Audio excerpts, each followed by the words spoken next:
All right. Hello everyone. My name is Prerna. I'm one of the lead instructors at Yoisho Academy, and I'm also the same person who you see in every webinar. I'm the one who hosts the webinar, and we're very happy to have all of you here. Here's a very warm welcome for all of you. Thank you so much for being here with us on a Friday when you could have been doing anything, but you chose to think about your career. Great, good job. All right. Today joining us is Surabhi Bhattacharya san. She is one of our students. She is currently doing N3 with us and she's been with us since N5. And for all of you who don't know, she recently secured the MEXT scholarship, the very prestigious MEXT scholarship. Congratulations for that, Surabhi san, first of all. I'm sure uh, that must have felt great to be one of those people who, I mean, you're one of the dreams that a lot of people dream in their day-to-day life, getting the scholarship, moving to Japan. And we're happy, we as an academy, as you are a student, we are very, very happy that you reached there.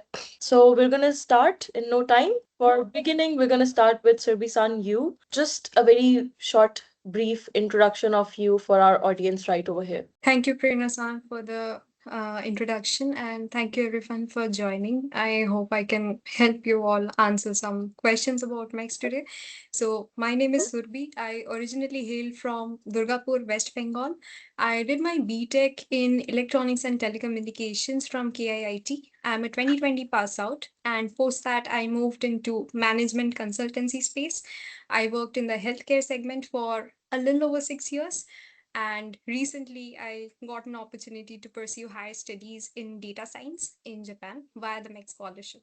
Um, Thank you very much, Surbi-san, for that. So in no time, since you've already introduced yourself, and thank you for that introduction, we're gonna move on to some questions. Just so you know, until all the webinars that we've done, this is our very first time hosting somebody who secured the MEX scholarship. And every time we used to do our webinars, we used to receive a lot of queries regarding MEX scholarship, how to secure it, what was there.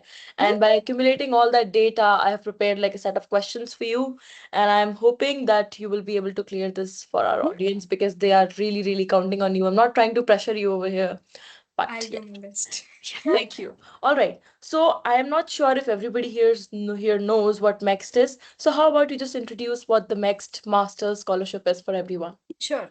So, MEXT is a scholarship provided by the Japanese government to international students who are interested in studying in Japan. Typically, it covers the tuition fees, the stipend, they provide you a monthly stipend, and also they cover your travel to Japan, to and from Japan once a year.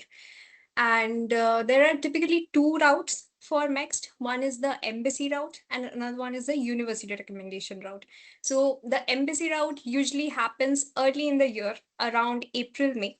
And it's something that happens for us Indians. It's something that happens between the Indian government and the Japanese government. There are some formal examinations, and then there's a set of process where you need to share your research plan. And then moving forward, once your application goes through, you can share your preferred list of universities and professors. On the other hand, the university recommendation route is slightly different. So over there, your main focus is on the research plan and finding the right professor and the lab whose research interests align with the idea that you're proposing. So slightly different process, but same end goal. Yeah, sorry. So I hope for all the people who didn't know what MEXT is, now it's cleared. Let's move on to our next question. Now, as you know, that finding a research topic has always been like the highlight of choosing the MEX scholarship, right?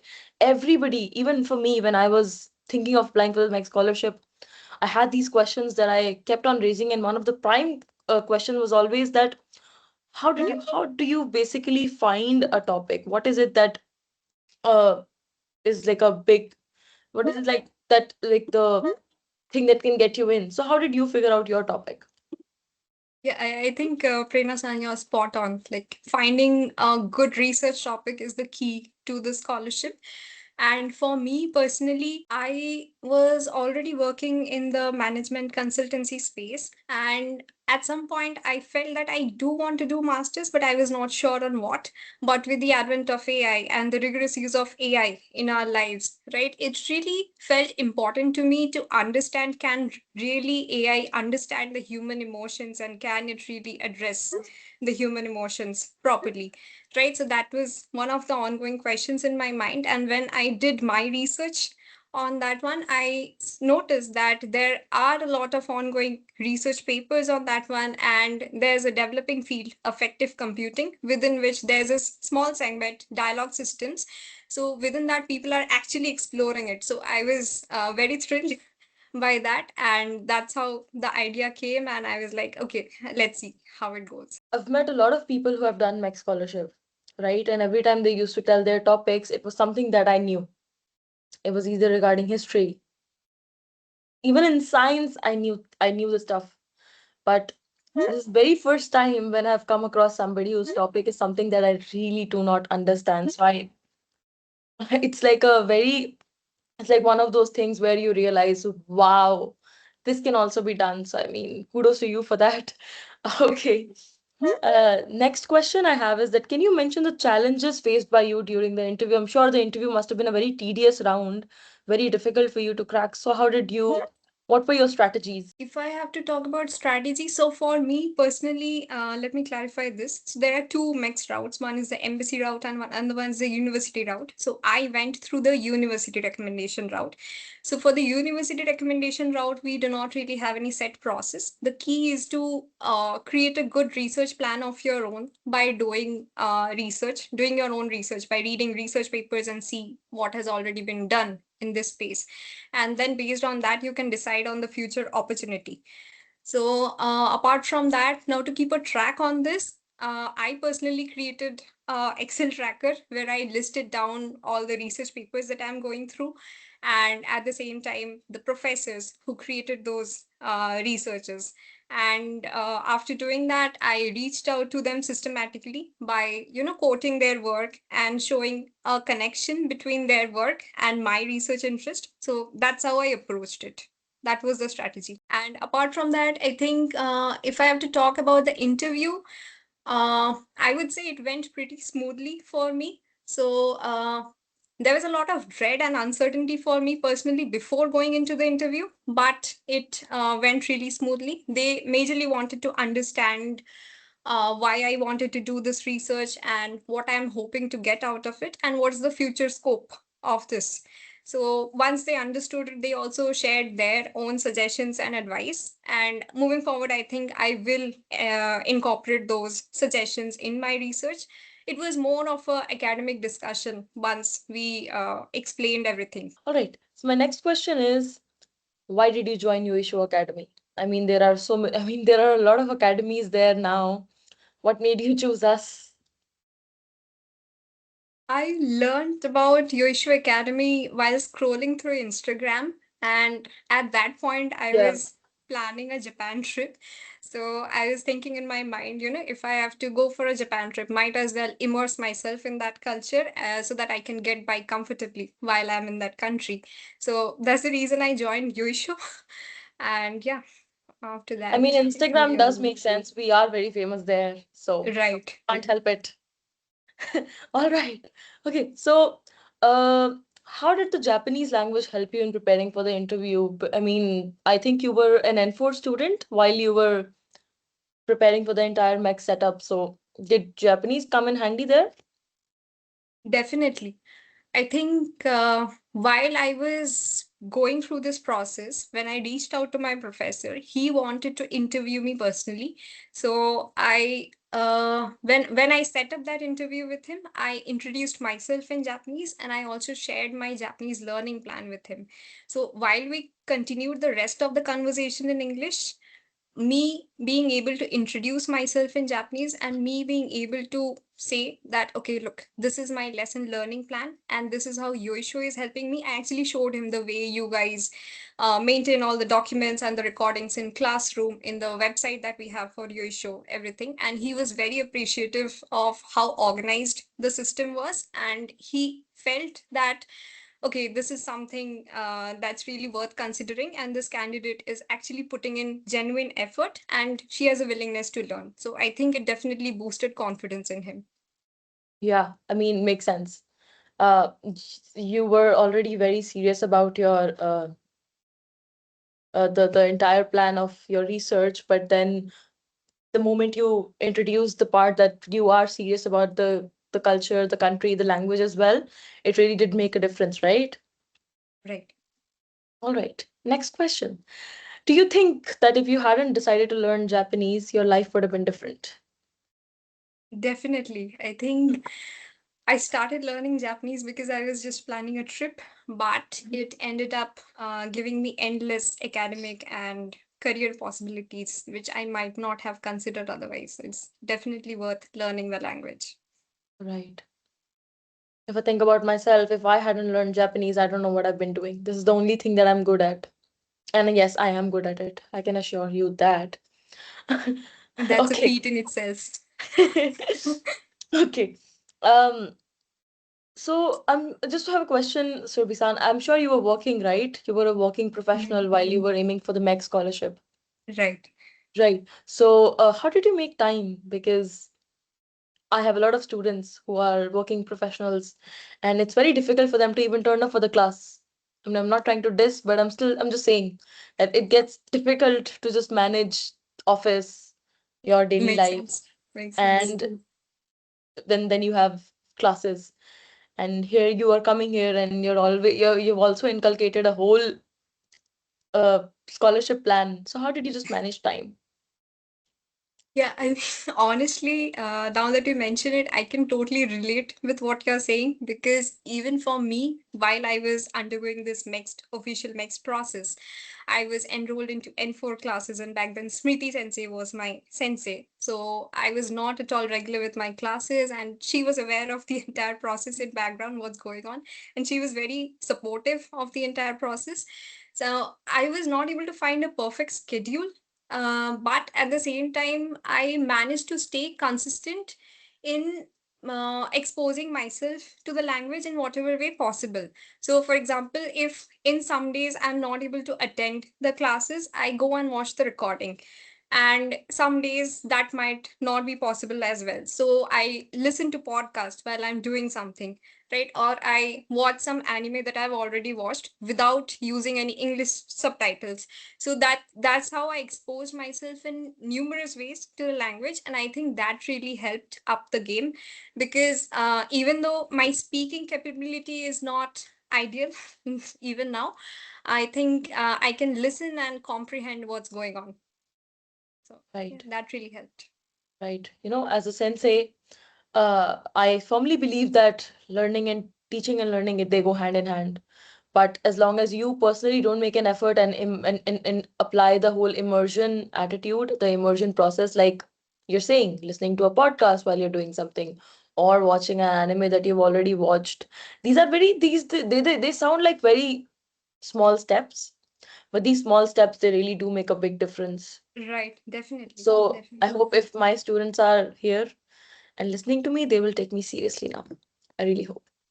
Okay. Okay, so can you tell me about your classes at Yoisho and who was your sensei? I mean, you already did mention, but it would be nice if you just do it again. Yeah, sure.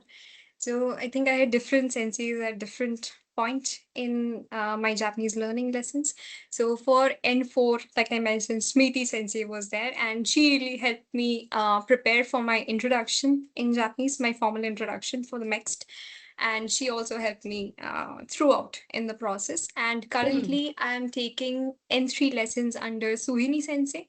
So she is also very supportive, and in background, she is actively helping me so that I can be more comfortable in attending seminars, lab discussions, etc. Once I actually go there and once I'm part of that academic environment. Right, right. And what about your classes? Yeah, so right now, my N3 classes are actually on weekday. But yeah, I still have to manage right now. So Hmm. I have taken permitted time off for that specific time during the day just to attend Mhm. my classes. Wow, that's great. That is actually nice. All right. So did I mean you already mentioned, so I really don't have to ask it since they both guided you. What are you looking forward to once you move to Japan? And please say food. Food is definitely part of the plan because I'm a big foodie personally and I'm a big fish eater. Of course. This might sound cringe because I'm from West Bengal, but I really am a big foodie. And apart from that, honestly, I'm looking forward to the academic side of things in Japan and how research is actually conducted in that environment, right? And one other key interest for me is actually seeing or witnessing how AI is being implemented in the real world setting. So, yeah, looking forward to that. Right. And one other thing that I'm actually looking forward to is improving my Japanese language and learning from my Yeah. peers. Yeah. Are you any bit interested in anime at all? Oh, are you asking me? Yeah, you. Are you interested Oh, in anime at all? yeah, yeah, yeah. I watch anime. I have already watched, I think, Hunter x Hunter, Naruto, Bleach, I'm yet to watch, Wow. and a lot of other animes. And recently, I think I finished watching Witch Hat Atelier, so I think it was fairly new. And before that, I watched Free Ren. So yeah, it's an Oh, I ongoing love free process. run. I Yeah. love free run. But ठीक है, this way you will be able to get the opportunity to visit the real life places. Right, right, right. Uh, okay. So any advice for young aspirants trying for MEXT? Yes. So one key advice would be if you know that you want to pursue higher studies in Japan, then start preparing early because the research plan that you curate, it honestly takes a little bit of time and you have to fine tune it over a while because once you find what really interests you, you have to go and actually read research papers on that topic and see what has been done because idea is if something has not been done, that's something you will be proposing in your research plan. And for that, it'll take a bit of time. And post that, reaching out to professors, the right professors whose research interest is aligned to whatever you're interested in working on, and the right lab guidance. So, all those are very important. So, start early, prepare your plan, take your time to prepare your plan, and then take time to find the right professor and lab. So, those are the two key steps. And once you nail it, I think it should go pretty smoothly. Right. Right. And do you think if somebody knows Japanese, that would give them an extra touch to their application? Definitely. Because if someone is already learning Japanese or if somebody is already at the right level, that shows that that person has put in genuine effort to learn the language and be comfortable once they are in that environment. Because for a research-based degree, we often need to attend seminars, lab discussions, etc. We need to present. So for those specific things to do, I think learning Japanese is key because over there, Japanese language will be used rigorously, even though your coursework might be in English. All right. Thank you very much, Surbi-san. What were the qualities that you had that believed led up to your selection?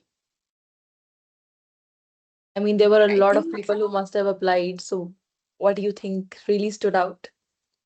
right. So I think being consistent is the key over here. So you have to be very persistent, very patient in the process because at times you might feel that nothing is going on over here. The process is pretty slow in itself. And at times you might reach out to professors and not really get a response. Or some may respond saying that their research interest is not aligned with your research interest. So the idea is to not get discouraged, be patient and be persistent and keep looking for the right research fit and also at the same time use that opportunity to fine tune your research plan further if you feel like there's even a slight opportunity for doing that. So now, what vision do you have for your research now that you've been selected for MEXT? What is the coming goals? What are the coming goals? I'm majorly interested in understanding how dialogue systems can evolve to understand human emotions better because once we are able to do that, there will be multiple applications in the field of healthcare, elder care, and many other settings, right? So, my Mm. major interest is in understanding dialogue systems and in understanding how can research make a good progress over here. So yeah, that's the main idea. Now, how early should everyone start preparing for the MEXT? If they're aiming for the MEXT scholarship, how early would be like a beneficial start now? Okay, this is a good pace that they can use for their selection. Right. So if someone is already sure that they want to go to Japan for higher studies and they are aiming for the MEXT scholarship, then the key is to find the right research plan. And for that, you have to understand what really interests you. Because honestly, research is something that is pretty demanding. It takes a lot of time and effort. And if we lose interest in between, then it's effort in vain. So instead of doing that, we need to find out what really interests us, and then we need to choose a topic of our own. So once you have that, then go ahead with finding the right lab and the right professor. So it takes a bit of time. So start as early as possible. So try to find what genuinely interests you, because research is something that you may need to continue for the next couple of years on the same topic, right? So what are you willing to work on for, let's say, for the next 2 years, 3 years, or 5, 6 years, right? So if you can find something like that, then pursue that. That's a good advice actually. Because yeah, you just can't take this because you feel like, oh, I want to go to Japan. Because when you land there, you actually do have to work, so might as well be serious about it and choose something that you know you can like tolerate for the next 3, 4, 5 years, as long as the research is going. Right. Yeah. All right, we're down to our last question. And I don't know if you know this, but all of the people who are here, they currently are taking your word for it. Whatever's coming out of your mouth is like gold for them. So, if you could just give them a ending piece of advice for the future for all these future next applicants. Yeah, main advice is again starting early, finding what genuinely interests you, and being prepared to pursue it long term, because this is something that takes a bit of time. Even for the next process, this process is a slow process, and at some time you might feel discouraged because you're not really getting any response. So the main idea is to be consistent, do not get discouraged, be patient, and try to find something that genuinely interests you. That's the idea. And another key advice for the next aspirants is, when you reach out to the professors, for example, if you're reaching out via the university recommendation route, right? When you're reaching out to professors, instead of sharing a generic email, try to keep it concise and try to curate it, try to make it personalized. So for example, you are having a research topic, particular research topic, you try to find a professor who has worked on that particular area. So try to find papers that they have written and try to find components from that paper which align with your proposed idea, and try to join the dots over there and try to create a customized email based on that, and also share your brief academic or professional background if you can, just a few words on that, and a few words on how the professor's research connects with the candidate's research interest, and your proposed research plan. If you already have one, it's good. So just share it and then start the conversation. So the idea is not to ask them that if they have vacancy in their lab, but the idea is to mention to them, I'm interested in something that you're doing, that you're already doing. So can I join you? So that's how we should pitch. All right. Thank you very much, Surbi-san. Just gonna take 5 minutes out of this time before we move on to the Q&A round, which is a very important round. We're just gonna take 5 minutes, and I'm sure a lot of new people are here, so just gonna introduce the academy to them. And once that is done, we can move on to the question and answer round. All right. So, hello everyone, we are Yoisho Academy. We are an educational institution. We are dedicated to provide you high quality learning programs, Japanese learning programs. Now, what do I mean when I say that? I'm not just saying कि we will help you in securing your JLPT certificate. हाँ वो तो हम करेंगे ही, लेकिन we will also help you in just achieving written and verbal skills. कि कल को अगर आप अपना MEX का scholarship का interview देने जा रहे हो, so you actually can introduce yourself in Japanese and get extra points because they count. All right. So now what do we provide? We provide you a very set curriculum, which is a very qualitative curriculum. बहुत basic से boss level पे जाते हैं. Hiragana से शुरू होते हैं, and धीरे धीरे धीरे धीरे we build those blocks for you, and we just make sure कि even we provide, even with the super structured curriculum that we are providing, कोई भी lesson ऐसा boring ना हो कि आपका आने का मन ना करे. Then we have qualified instructors. All of us are N1, N2 level certified. I myself have N2 level certified. So I can assure you that we know what we're doing. Uh, and we know, does that, I'm not, sorry, this sounds very cocky. Okay, all of our teachers are very nice. That's what I'm trying to say. They are very good at what they do. Some of our I teachers can also vouch live for in it. Japan. Yeah, we have a student to back us up. But yeah, some of our teachers also live in Japan, so they can actually give you a real life insight of how life is in Japan. All right, there is a proper assessment and progress tracking. Just because you have applied for the lessons does not mean कि अब आए आप class में आए आप class से गए अगर आपने क्लास मिस कर दी तो आपने recordingly. No, it does not work like that. You are actually given regular quizzes, assignments to track your record, to track the progress, and once you are done with the entire level, we provide you a certificate to just prove that you've done it. What do we provide? We provide a very flexible schedule for you because we know that most of you have a life.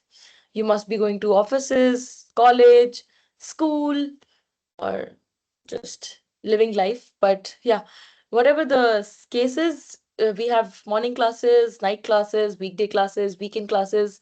I myself, as a teacher, have classes till 11 p.m. today. Yeah, so we have that late night batches as well. So yeah, and one day, if life is just being difficult or you're just having fun and you miss a session, you don't have to worry. All you have to do is just hit replay on the recording button and just make up for the lost lecture. All right, then we have a very standard course offering. With what do I mean by that? We are not here to have 30 people, 30 students in one class. Sorry, we're not doing that. It's very chill batch, very small group. We don't take more than 14 people in a particular batch. And then if you have doubts, you can always ask for a session for that. Okay, now we have a lot of in as institutes out there. What makes us different? So let's start. We are a very highly interactive learning institution.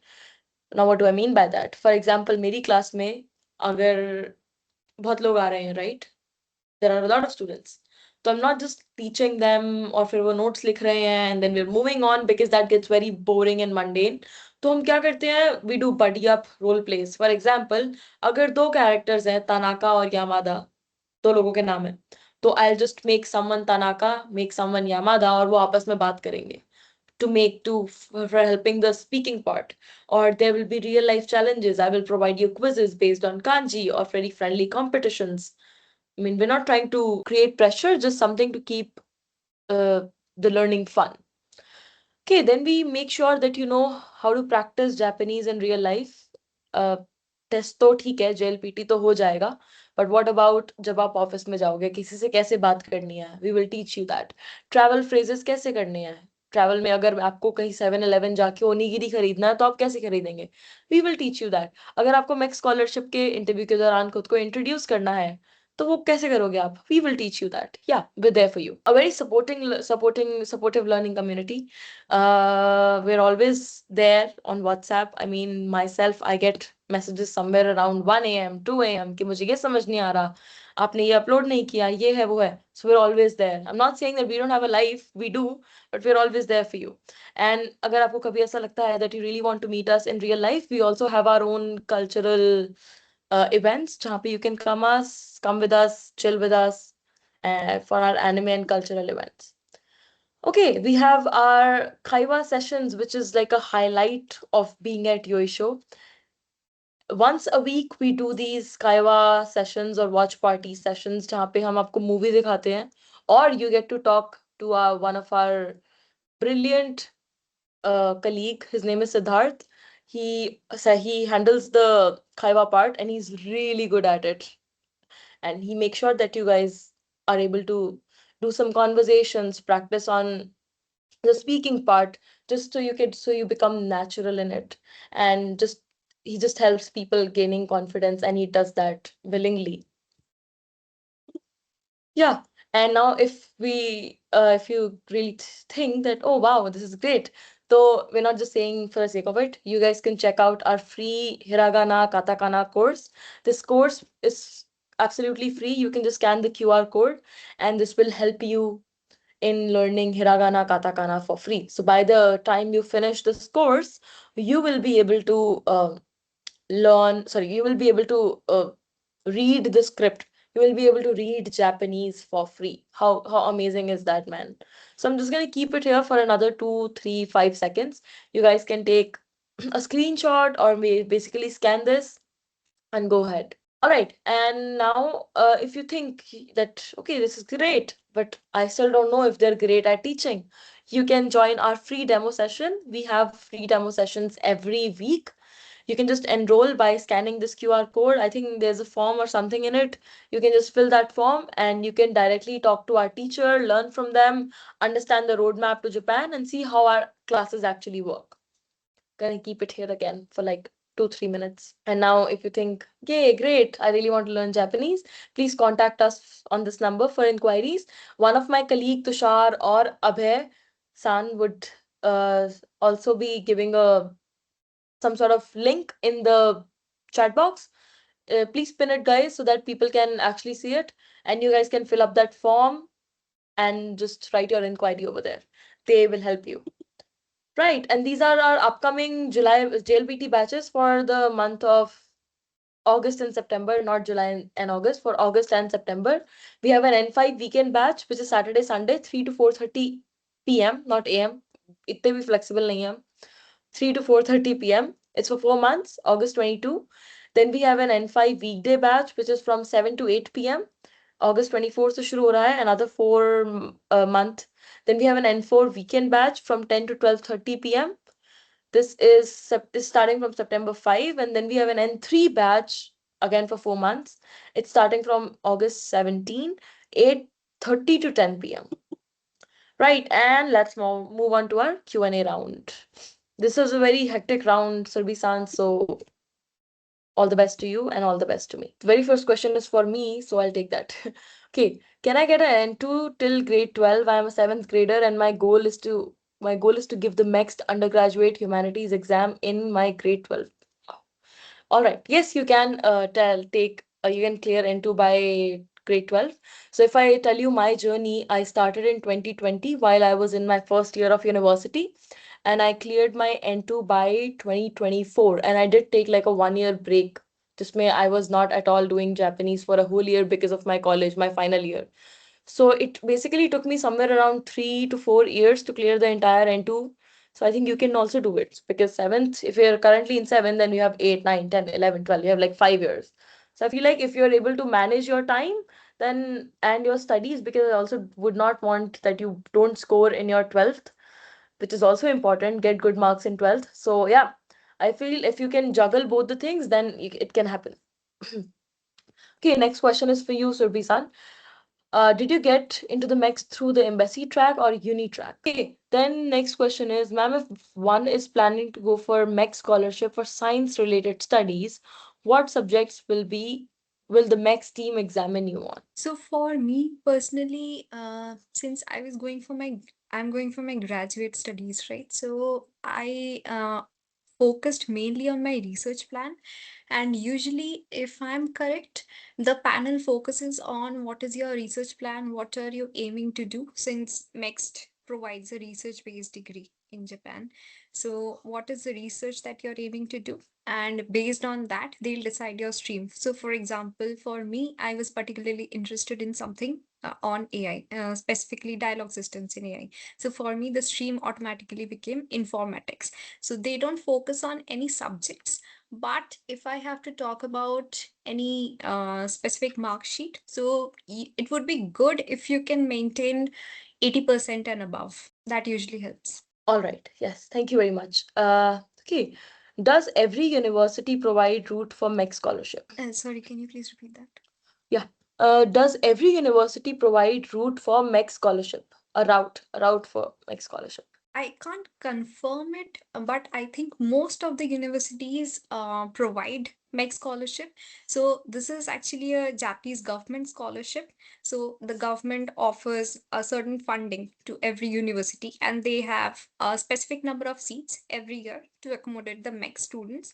So most of the universities do provide MEXT support. Which type of question the interviewer asks and how hard the next exam is? In the next interview, typically they want to understand where your motivation comes from, why you're motivated to do a certain research, what is the problem statement that you've picked because of your motivation, and what is the solution that you're aiming to bring out of that research. So once they understand all of these nuances, they want to understand how you want to approach the problem and what are the components that you're going to solve for, and things like that. So once they understand those, it's more of an academic discussion rather than an interview. And what was the second question, Prerna-san? There were two parts to the question. Yeah, how hard is the next exam? Right. So I think you have to be very thorough with your research proposal. So that again comes from your genuine interest in something, right? So once you're thorough with your research proposal, the idea is even if there are questions posed at you that you are not really sure of, you can confidently answer it. And always feel free to be honest in that interview. Like, for example, if something is posed at you and you're not really sure of the answer, feel free to be honest about it by saying that I'm not sure, but maybe I'll consider it in the future if it gives better direction to my research. So always be honest, always be thorough with your research, and at the same time, show them that you're making genuine effort to learn Japanese, to adapt to that environment.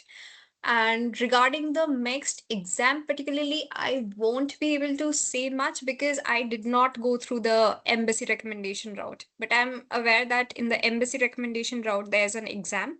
But yeah, I'm not really sure how that exam goes because I did not personally take it. I want to know if BTech student gets backlogs in the first semester but performs well and scores with good marks in the remaining semesters. Do they still have a good chance of getting selected? I think so. So, since you are doing BTech, so technically you have 8 semesters with you, right? So, if you perform really well in the other 7 semesters and your weighted average comes out to be above 80 or 85%, so then I think you have a very good chance. Apart from that, just make sure that the research you're trying to do, the research interests that you have, and the subjects related to that research, you have good scores in those specific subjects. So, that really matters. So, for example, if you're going to do some research related to mathematics, so it's important that you do not have any backlog in mathematics. You have good scores in mathematics. It doesn't matter if you have, I mean, it does matter a little bit, but it doesn't matter as much if you do not have good scores in, let's say, any other subject, right? But if you're going to do research on mathematics, just to have good scores in mathematics, for example, and make sure that your overall weighted average is above 80%. I see. Uh, do they really see your 12th score and MEX score? If you're going for undergrad studies, your 12 score will matter. If you're going for graduate studies and beyond, then I think your BTech scores will do. Wow, great question. I'm an introvert, so how should I prepare for interview? Yeah, I same here. I think I'm an introvert myself. So, yeah, just try to be confident. Just try to show them that you really know what you're talking about and where your idea comes from and everything. Because this interview, right? This interview in itself is an opportunity. So, they are giving you an opportunity to share your personal thoughts. So, just make the best use of it. Okay, if I complete JLPT N5 or N4 and after that I apply to MEXT Scholarship, if is that a good plan? I think it's a good plan because if you already have a research plan in your mind and you have already curated a research proposal pertaining to that idea, so it's definitely a good idea to start reaching out to professors, but at the same time be consistent in learning Japanese language. After N4, just don't stop, continue doing your N3 or your N2 and further if possible, while reaching out to professors and going through the process, because once you get the MEXT scholarship, you do need to make sure, and I think your professor will be able to help you over there. You do need to make sure whether your coursework is in English or in Japanese, because if your coursework is in Japanese, then you will definitely need N2 and beyond, right? But if it's in English, then you can get by with a good N3 and some vocabulary from N2, right? So just make sure what you exactly need once you get the scholarship and after you go to Japan, and do this immediately as soon as you get the scholarship. Not after going to Japan. Immediately be in touch with your professor and make sure that you're aware of the academic nuances over there. Where do you need Japanese most? Where can you get by using English? So make sure you understand all of these things, and that will help you create a plan of your own.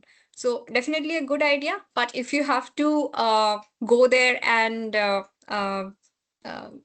do your coursework in Japanese, then I would say, yeah, you need more than N4. All right. Yeah, somebody said that the price is way too high for Yoisho, but we can assure you so is the quality. So either you compromise on the price or you compromise on the quality. In the long run, what do you think makes more sense? All right, next question we have is being a Bengali, didn't you face any problems like the classes were in Hindi or English? तो क्या आपको कोई दिक्कत नहीं आया? If so, then how did you overcome that problem?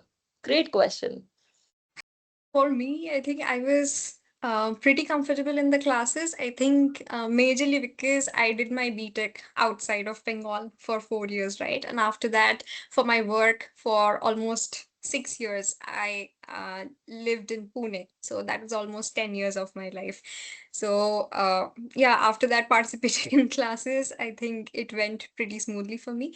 But in general, also, while I was young, I think I watched a lot of cartoons in Hindi. So I was already comfortable with the language. Makes sense. So did you watch like Doraemon and Shinchan? Sorry, I should Right. say Doraemon. Doraemon. Makes sense. You watched Doraemon. Yeah, Ben 10, Pokemon. Yeah, makes sense. Ma'am, how did you pass JLPT exams? Okay, so I think while I was doing my preparation for JLPT, I was also working. So I was not having a perfect study schedule, but at the same time, I tried to expose myself to the language in whatever way I could. And before the exams, I really had to gear up and study. So yeah, I think that's how I passed. Being consistent is the key again. When I complete N5 and N4 and N3 exam, then can I give MEXT exam? I think so because once you complete N3, even if you need N2 in your regular academic lessons and your coursework, etc., even though N2 is on another level, but it's fairly easy for you to grasp on because you have already done your N3. So keep, let's say, 6 to 8 months in hand for that preparation. But at the same time, yeah, definitely you can try to apply for MEXT. All right. Guys, I'm not taking any question from the chat box because I can barely see any questions there except for conversation. So if you have questions, please post it in the Q&A round section. Thank you. Okay, we have a question. Hey, I'm Chaitanya and I'm a student of Yoisho only and I will be giving N4 in December and I want to appear for MEXT also in class 12th right now. I need your guidance for studying in Japan for higher studies, so please respond and give me a roadmap slash reality. So, I think, Chaitanya, if you already have a research interest in mind, I would say start curating your research plan from now only. It will take a while, like take 6 to 8 months time and curate it. Try to find what has already been done and what are some of the potential areas that you see where you can really create some research impact. So try to find a problem statement and try to curate a plan. And apart from that, yeah, keep I think learning Japanese. And at the same time, since you're in 12th, also I would say simultaneously do focus on your 12th examinations, because if you want to apply for MEXT, it would be good if you can keep your scores 80% and above. The better the scores, the better the chances for a candidate. So yeah, definitely focus on that. All right. Next we have question is how much weightage do extracurriculars carry? For example, for masters, if you're in college clubs, sports, etc., do they really matter? I don't think so because what really matters is since for masters it's a research based degree, right? They want to see how interested you are in the research and how willing you are to learn and put in effort. So that really matters. Apart from that, if I have to talk about extracurricular, if you have a good knowledge of Japanese language then and Japanese culture, then it's great. It's a great addition. All right. Next question. Can you help me from where I can get the research papers which were written by the professors? And what do you exactly write in the email if you are reaching out to them? Hmm. So, when you already have a research idea, try to list down Japanese universities that support MEXT. And over there, try to go to the university website and look for professors for that specific department. And this is a little bit tedious, but you need to go and look for professor names and you need to search against those names what work they have done. So there's within the university website itself, there's a page for each professor dedicated to their profile, and where you will find all the professor details, their email and their research work and everything. From there you can look for a specific work that you are interested in. You can go and read those research papers. So that's one way to look at it.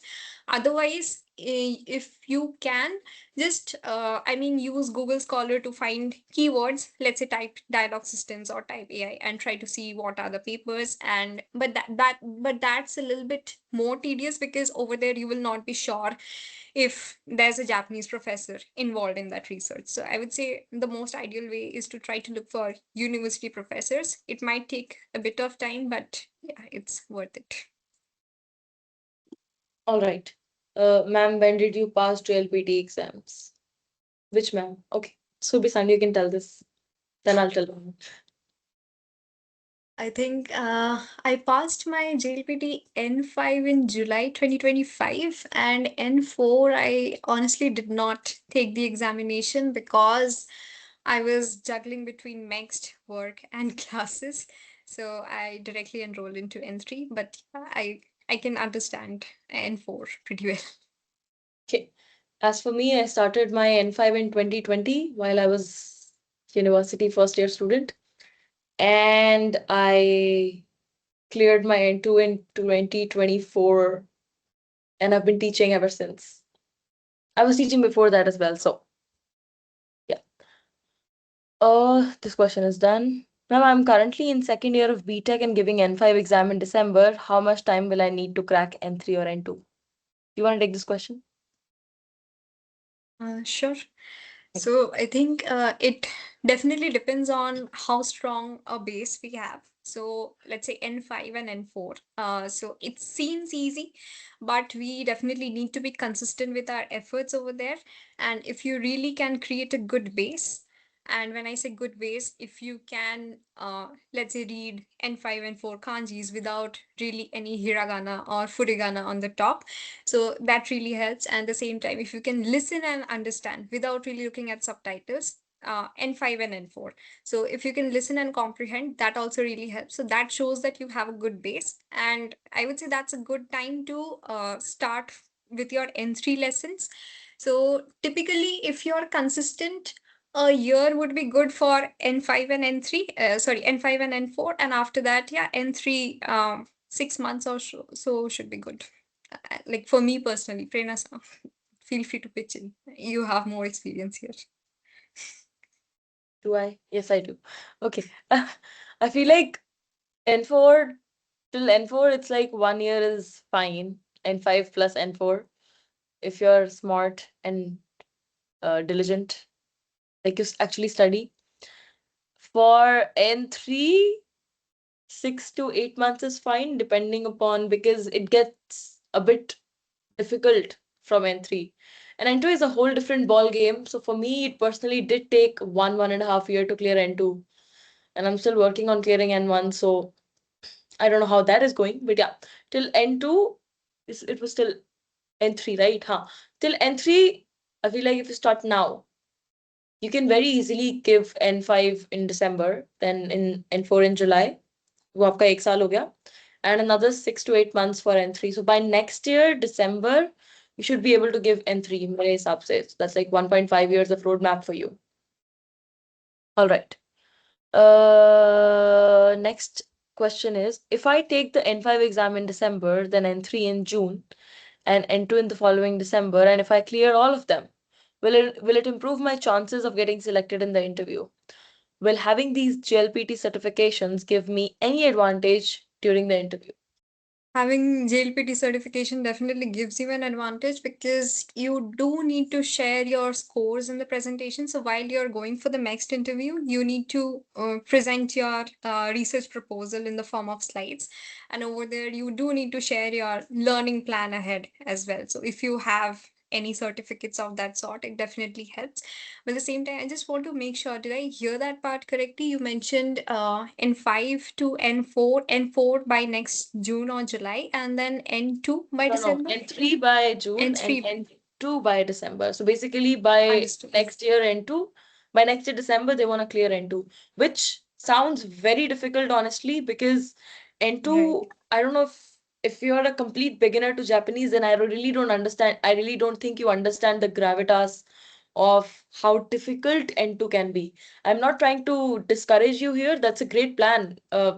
Kudos to you for thinking that way, but it's difficult and it will require your complete diligence. So if you're like a working professional, or if you're somebody who's doing a very difficult degree which actually requires your attention somewhere else, then this is difficult, then this path is difficult. Then I would recommend N2 by next to next, like by 2028 N2 should be done. You can do N2, but by next year N2, if you have other uh, priorities in life, other responsibilities, then I personally feel that this is a very heavy plan that you're making. So you might want to rethink that. All right. Ma'am, please give me suggestion. I'm choosing PCM in 12th, but my math is bad. The next question, but do you have anything? I mean, is the question more on you want to pursue mixed for your undergrad and Yeah, it because matters because your maths is really- bad? yeah, because that's how she'll be able to help you. Otherwise, I we're see. both not So tuition teachers, so we can't really help you that way. I think it's worth reaching out to the university and checking Yeah. with them. It's definitely worth trying and then seeing where it goes. So yeah, Yeah. that's all I can say. Okay. Next, I think why is the question directed to me? Let me see. Prerna ma'am, I'm in class 10th. I will give my board exams in 2027. And after that, I have decided to take admission in Yoisho Academy. First of all, it's Yoisho and not Yoshio, uh, just to clarify. And preparation for Japanese in N5 to N3 आप कर लो ठीक है. Okay, please ma'am, tell me one thing. I will give the MEXT for AI developer in the field of engineering, but I want to go to Japan after giving the exam from MEXT side. So any roadmap, please. So basically, the gist is they're in 10th right now. Next year will be appearing for board. Then they will start learning Japanese. So basically, I think next year, N5 to N3, we can take another 1.5 years. So by maybe 12th, they can clear their N3. And they want to give the next for AI developer in the field of engineering Mhm. from the MEX side. That's how they want to go to Japan.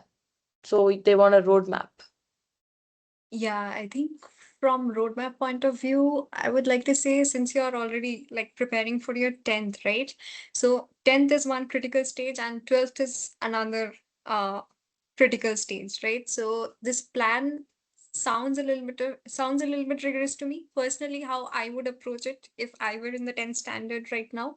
So I would start with my N5 on the side because being consistent and putting efforts just over the weekend is enough. Just sitting with the N5 classes and the lessons and everything over the weekend and putting in, let's say, 5-6 hours of effort every week for the N5 is good enough. So I would say start with your N5 now because after once you clear your N5, Once in by that time you will be in the 11th standard, and I would say start with your N4. The reason I'm saying this is because, like Prerna san already mentioned, N5 and N4 is relatively easier.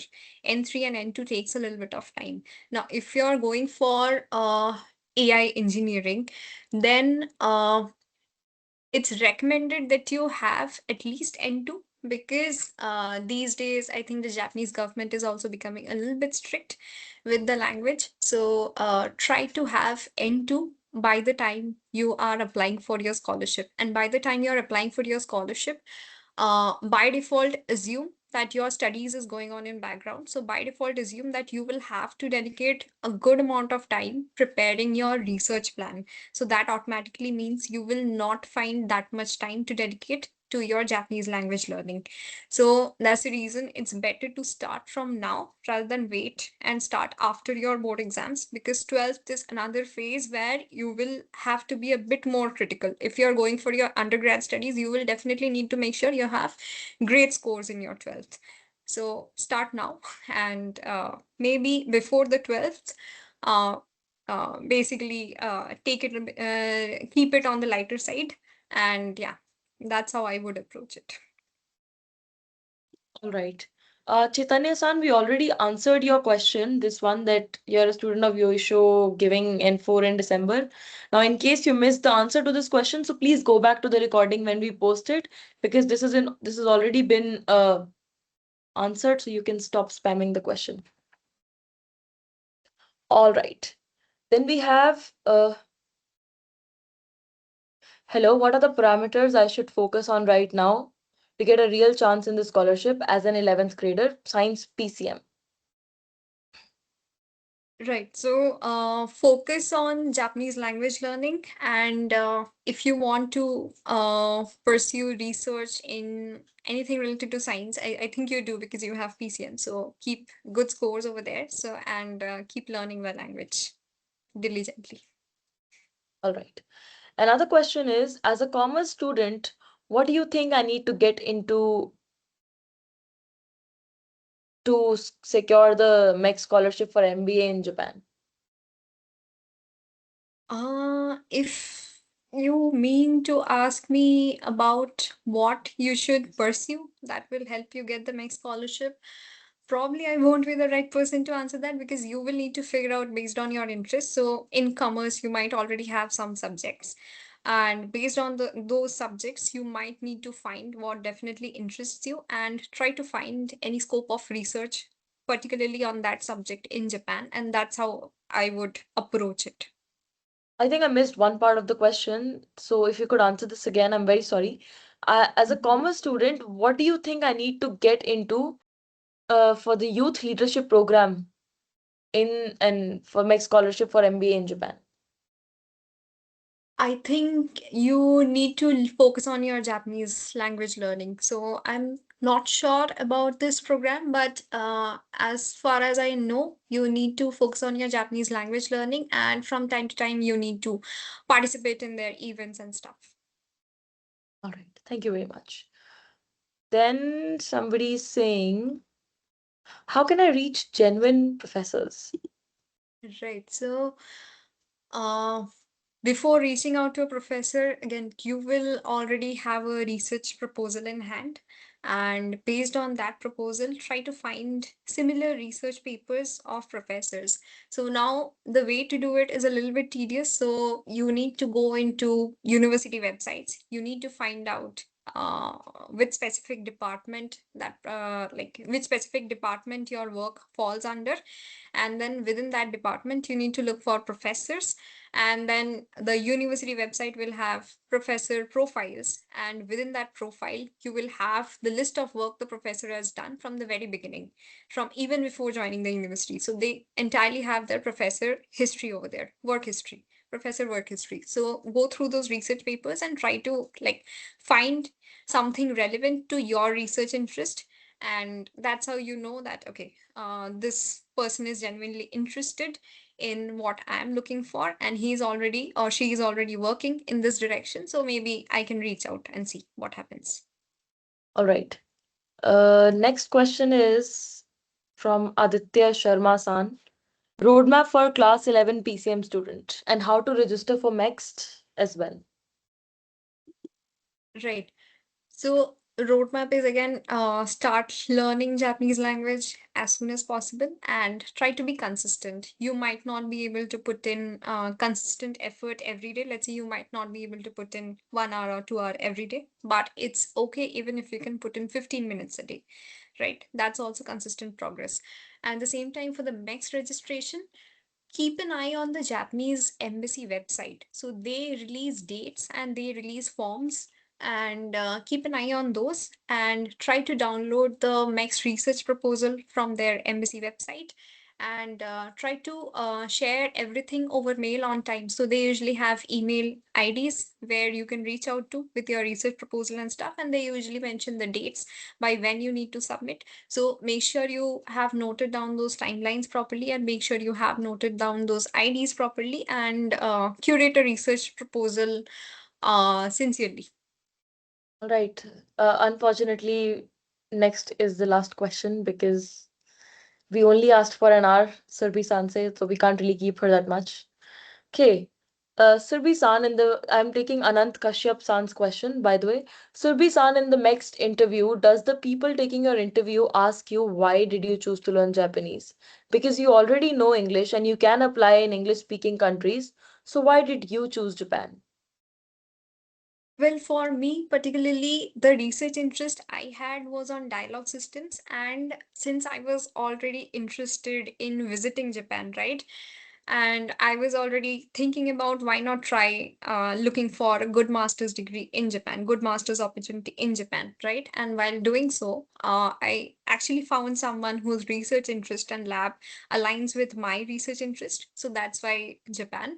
And the interviews did not definitely ask me why Japanese, because they were definitely interested in the fact that I'm already learning Japanese, and they were very appreciative of it. They did not at all mention that why I'm learning Japanese, and I could have chosen a country that speaks English. Right. All right, guys. So we've come to an end to our webinar. I would like to thank our audience for being here with us. Great questions. I hope you guys have a nice talk in the chat box. And I hope to see you soon, sometime in my class. If you really want to learn Japanese, I hope to see you in my class or in any senses class for that matter. We're all good, I assure you. And last but not the least, thank you very much to Surbi-san for being here. Great. It was a delight to talk to you. Thank you so much for giving this time.